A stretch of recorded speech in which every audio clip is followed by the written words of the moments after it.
Hi friends, welcome to Arya career academy. आज हम लोग करेंगे करेंट अफेयर्स 21 फरवरी 2019 का। और अगर अभी तक आप मेरे चैनल को सब्सक्राइब नहीं किए हैं तो सब्सक्राइब कर लीजिए और बेल आइकन दबाना नहीं भूलिए ताकि कोई भी नोटिफिकेशन अपडेट होता आपको वीडियो मिलता रहे। और साथ साथ में नीचे में टेलीग्राम का लिंक दिया हुआ, उसे ज्वाइन कर लीजिए जहां से आपको करेंट अफेयर का सारा PDF मिल जाएगा। चलिए सबसे पहले कल के क्वेश्चन का आंसर देख लेते हैं। कल क्वेश्चन आपसे पूछे थे चलचित्राम नेशनल फिल्म फेस्टिवल कहाँ पर आयोजित किया जा रहा है। करेक्ट आंसर था गुवाहाटी। अब इसके बारे में कुछ डिटेल में देख लेते हैं। चलचित्राम नेशनल फिल्म फेस्टिवल का इसका थीम क्या है? हमारी धरोहर हमारा गौरव। कब से आयोजित किया जा रहा है? 1 मार्च 2019 से आरंभ होगा। और इसके जो विजेता होंगे 1 लाख रुपए मिलेगा और प्रतिभागी को 50,000 रुपये के तौर पर मिलेगा। चलिए आज का सेशन चालू करते हैं, उससे पहले लाइक बटन को जरूर दबा दीजिए। चलिए देखिए, क्वेश्चन नंबर 1 है आज का। हिंदी के किस विख्यात आलोचक और साहित्यकार को 19 फरवरी 2019 को दिल्ली में निधन हो गया? ऑप्शन ए है Rahul Sachdeva, option B Namvar Singh, option C Ravindra Kalia, option D Kedarnath Singh. तो करेक्ट आंसर हो जाएगा नामवर सिंह। बी आपका करेक्ट आंसर हो गया। और ये हिंदी में इनको साहित्य में बहुत सारा पुरस्कार मिल चुका है और बहुत आप कह सकते हैं कि one of the best Hindi साहित्यकार में से थे। इसीलिए प्रधानमंत्री नरेंद्र मोदी भी ट्वीट किए इनके बारे में और अपने राष्ट्रपति भी ट्वीट करके कॉन्डोलेंस दिए हैं। चलिए देखते हैं क्वेश्चन नंबर 2। 40वां अंतर्राष्ट्रीय वार्षिक डेजर्ट फेस्टिवल कहाँ आयोजित किया जा रहा है? 4 ऑप्शन है। ए बनारसी, बी जैसलमेर, सी उदयपुर, डी जयपुर। तो करेक्ट आंसर हो जाएगा बी, जैसलमेर में आयोजित किया जा रहा है। क्वेश्चन नंबर 3 देखते हैं। हाल ही में केंद्र सरकार ने पूरे देश के लिए एकल अखिल भारतीय आपात नंबर जारी किया है। यह नंबर कौन सा है? आप टेलीफोन पर देख सकते हैं, ऑप्शन बोलने का कोई ज़रूरत नहीं है। 112 इसका करेक्ट आंसर हो गया।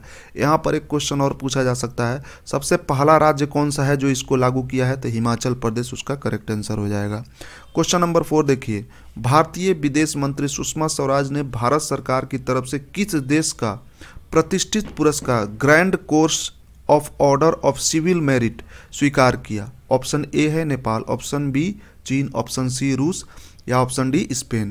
तो इसका करेक्ट आंसर हो जाएगा डी स्पेन। जो सुषमा स्वराज हम लोग के विदेश मंत्री है वो 3 दिन की यात्रा पर गई हुई हैं स्पेन में, तो वहाँ पर ये पुरस्कार दिया गया है स्पेन गवर्नमेंट की तरफ से भारतीय गवर्नमेंट को। क्यों दिया गया है?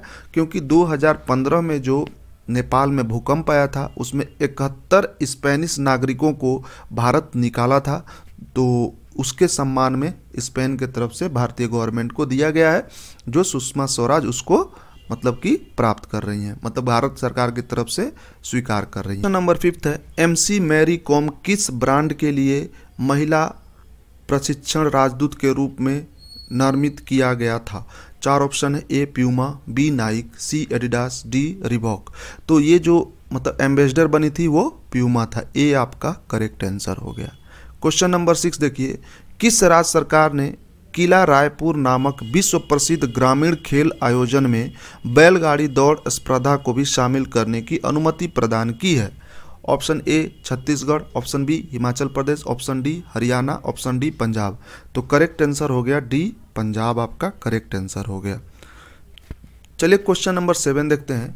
केरल में अगस्त्य कुंडम शिखर पर चढ़ने वाली पहली महिला कौन बनी? ऑप्शन देख लीजिए। ए कृष्णा पाटिल, बी अरुणिमा सिन्हा, सी धन्या सनाल के या डी प्रेमलता अग्रवाल। तो करेक्ट आंसर हो जाएगा धन्या सनाल के। सी आपका करेक्ट आंसर हो गया। और यहाँ पर यह ध्यान रखिएगा कि ये सिविल सर्वेंट भी हैं, खास करके डिफेंस का भी आप ये स्पोक्स पर्सन रह चुकी हैं और मिनिस्ट्री ऑफ फाइनेंस का भी स्पोक्स पर्सन रह चुकी हैं। क्वेश्चन नंबर 8 देख लीजिए। जलवायु परिवर्तन की शुरुआती चेतावनी देने में ग्लोबल वार्मिंग शब्द को प्रचलित बनाने वाले निम्न में से किस वैज्ञानिक का 87 वर्ष के उम्र में निधन हो गया? ठीक है, तो इस करेक्ट आंसर इसका देख लीजिए। ए हो गया वेलेस स्मिथ ब्रेकर, बी हो गया स्टीफन हॉकिंग, सी हो गया अनिल कोकोंडकर या डी इनमें से कोई नहीं। तो करेक्ट आंसर आपका हो जाएगा ए। वो एग्जाम पॉइंट ऑफ व्यू से बहुत इंपॉर्टेंट है। ग्लोबल वार्मिंग का पहली बार वर्ड जो यूज में लाया गया था वो इन्हीं के द्वारा लाया गया था, वेलेस स्मिथ ब्रेकर के द्वारा। और वेलेस स्मिथ ब्रेकर को grand father of climate science भी बोला जाता है। तो आप ये इन बहुत बड़े विशेषज्ञ के रूप में थे, तो इसका याद कर लीजिएगा। और इनका ये भी याद कर लीजिएगा कि ग्रैंड फादर ऑफ, जैसे हिस्ट्री बोला जाता है ग्रैंड फादर ऑफ ज्योग्राफी, उसी तरह grand father of climate science में इनका नाम आता है। तो बहुत इंपॉर्टेंट क्वेश्चन है। क्वेश्चन नंबर 9 देखिए, केंद्रीय मंत्रिमंडल ने इलेक्ट्रॉनिक्स नीति के तहत 2025 तक कितने अरब डॉलर का इलेक्ट्रॉनिक निर्माण पारिस्थितिक तंत्र विकसित करने का लक्ष्य रखा है?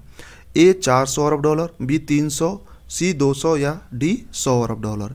तो करेक्ट आंसर इसका हो जाएगा 400 अरब डॉलर। ए आपका करेक्ट आंसर हो गया। ठीक है, क्वेश्चन नंबर 10 देखते हैं। केंद्र सरकार ने केंद्रीय कर्मचारी पेंशन भोगियों को के महंगाई भत्ते में कितने प्रतिशत की बढ़ोतरी की है, जिसका उनका डीए बढ़कर 12% हो गया है? ऑप्शन ए है 3%, बी 8%, सी 6% या डी 4%। तो करेक्ट आंसर हो जाएगा ए, 3% से बढ़ाकर 12% तक किया जा चुका है। ठीक है, पेंशन भोगियों के लिए महंगाई भत्ता जो है, तो ये याद रखिएगा 3% था पहले, अब 12% हो गया है। चलिए अब स्टैटिक क्वेश्चन देख लेते हैं, और अब अगर अभी तक लाइक नहीं किए तो लाइक जरूर कर दीजिए वीडियो को। तो स्टैटिक क्वेश्चन है, आज का सबसे पहला क्वेश्चन है कि लॉर्ड जगन्नाथ टेम्पल जो है वो कहाँ पर स्थित है? तो ये पुरी में स्थित है। 1611 ईस्वी में इसको बनाया गया था और इंड्रेडे उमना जो थे वो बनवाए थे। तो खास करके ये दोनों क्वेश्चन हर एक एग्जाम में आप देख लोगे। लॉर्ड जगन्नाथ टेम्पल कहाँ पर स्थित है? उड़ीसा में। और कब बनवाया गया था? एक बार इसे पूछा गया, तो 1611 इसका करेक्ट आंसर हो जाएगा। 2 देखिए, बद्रीनाथ टेम्पल कहाँ पर है? तो बद्रीनाथ टेम्पल उत्तराखंड में स्थित है। 9th सेंचुरी CE में बनवाया गया है और आदि शंकरा द्वारा इसको बनवाया गया है। नेक्स्ट देखते हैं, नेशनल हाईवे NH1। तो नेशनल हाईवे NH1 जो है कहाँ से कहाँ तक है? तो अमृतसर से न्यू दिल्ली तक है। और किसके किसके बीच होते हुए जाता है? न्यू दिल्ली से अंबाला, जालंधर, फिर अमृतसर। आपको बस ये याद रखना है कि NH1 जो है न्यू दिल्ली से अमृतसर को कनेक्ट करता है। ये क्वेश्चन बहुत जगह आपको देखने के लिए मिल जाएगा, खास करके SSC में भी ये आया हुआ है। नेक्स्ट क्वेश्चन है, which of the following is the man made serial not found in the nature? निम्नलिखित में से कौन सा अनाज मानव निर्मित है, प्राकृतिक में नहीं पाया जाता? तो इसका जो करेक्ट आंसर हो जाएगा सी, टिट्रिकेल जो है ये करेक्ट आंसर हो गया है। Next question, epiphytes are the plants which depends on the other plant for? Epiphytes वह पौधा है जो दो अन्य पौधों पर डैश के लिए निर्भर करते हैं। तो फिजिकल सपोर्ट के लिए निर्भर करता है। कुछ पौधा ऐसा होता है जो बिना फिजिकल सपोर्ट के ऊपर नहीं जा सकता है। चलिए देखते हैं, अब रिवीजन कर लेते हैं। सबसे पहले कल के क्वेश्चन का स्टैटिक क्वेश्चन समाप्त हो चुका है, तो रिवीजन करते हैं। अगर अभी तक आप लाइक बटन नहीं दबाएं तो लाइक बटन को जरूर दबा दीजिए। तो देखिए पहला क्वेश्चन है, मलखंब विश्व चैंपियनशिप 2019 में किस देश ने टीम इवेंट जीता? करेक्ट आंसर भारत हो जाएगा। और देखिए यहाँ पर भारत नंबर 1 रहा था, सिंगापुर दूसरे नंबर पर रहा था और मलेशिया तीसरे नंबर पर रहा था। तो ये आयोजित कहाँ पर किया गया था? महाराष्ट्र शिवाजी स्टेडियम में। नेक्स्ट क्वेश्चन है, अर्जेंटीना के राष्ट्रपति का क्या नाम है जिनके साथ भारत के प्रधानमंत्री नरेंद्र मोदी ने 10 समझौता पर हस्ताक्षर किए? इसका करेक्ट आंसर हो जाएगा मैरिशियो मैक्री। अब चलिए अर्जेंटीना के बारे में कुछ देख लेते हैं। ये ग्रीन कलर का आप देख रहे हैं, यही अर्जेंटीना कंट्री है। यहाँ पर मेसी बहुत फेमस है, फुटबॉलर जो है। आपको पता होगा कि मेसी जो फुटबॉलर है उनके नाम पर इतना नाम रखा गया था अर्जेंटीना में कि फाइनली गवर्नमेंट को बैन करना पड़ गया, उस नाम को अब नहीं रखा जा सकता है। चलिए देखते हैं, राजधानी का सबसे बड़ा नगर कौन है? ब्यूनस आयरस जो है। पर वहाँ के राष्ट्रपति कौन है? मैरिशियो मैक्री हैं। उपराष्ट्रपति कौन है? गैविरला है। वहाँ के जो न्यायालय के अध्यक्ष कौन है? रिकॉर्ड लोनेजेती है। मुद्रा क्या है? पेशो है। नेक्स्ट क्वेश्चन देखते हैं, प्रधानमंत्री नरेंद्र मोदी ने हाल ही में किस स्थान पर डीजल से बिजली में परिवर्तित पहले इंजन को झंडी दिखाकर रवाना किया?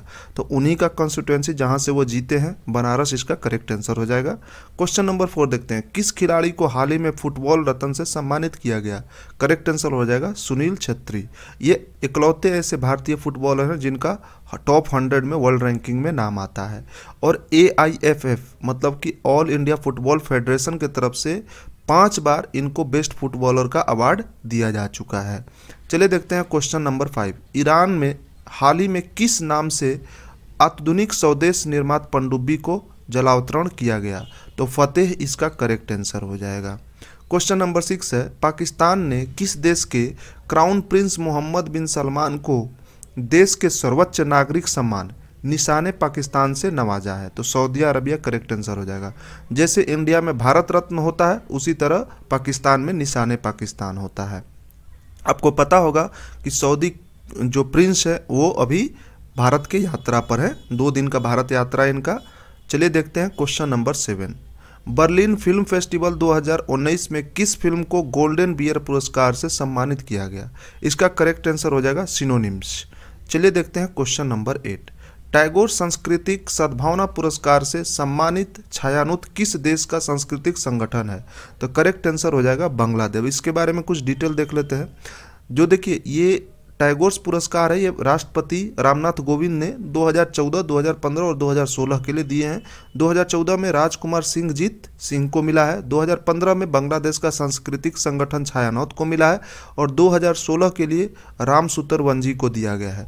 राम सूत्रवंशी वही हैं जो सरदार वल्लभ भाई पटेल का मूर्ति बनाए हैं। इंडिया के सबसे बड़े मूर्तिकार में इनका नाम आता है। पद्मश्री से सम्मानित किया जा चुका है इनको। चलिए क्वेश्चन नंबर 9 देखते हैं। किस शहर में नाले की सफाई करने के लिए वंदीकुट नामक रोबोट को तैनात किया गया? इसका करेक्ट आंसर चेन्नई हो जाएगा। क्वेश्चन नंबर 10 देखिए।